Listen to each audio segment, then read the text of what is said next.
আসসালামু আলাইকুম এভরিওয়ান, সবাই কেমন আছেন? আশা করি সবাই ভালো আছেন। আলহামদুলিল্লাহ, আমিও ভালো আছি। তো আজকে আমি আপনাদের সাথে একটা রান্না শেয়ার করতে চেয়েছিলাম। সেটা হচ্ছে চট্টগ্রামের সবচেয়ে বিখ্যাত একটা রান্না, শুটকি দিয়ে শুটকির তরকারি। তো রান্না করার সময় আসলে আমার মনে ছিল না, তো ওই জন্য শেয়ার করতে পারি নাই। তো এখন দেখাবো সেটা।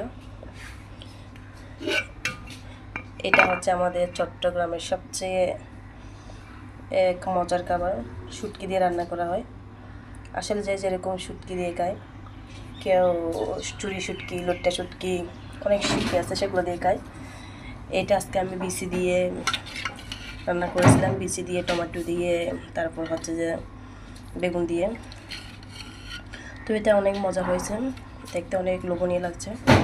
এই যে দেখেন, অনেক মজাও হয়েছে। আসলে এটা আমাদের চট্টগ্রামের সবার ঘরেই রান্না করা হয় প্রায় সময়। তো সবাই কেমন হয়েছে সেটা জানাবেন। সবাই ভালো থাকবেন, সুস্থ থাকবেন। আল্লাহ হাফেজ।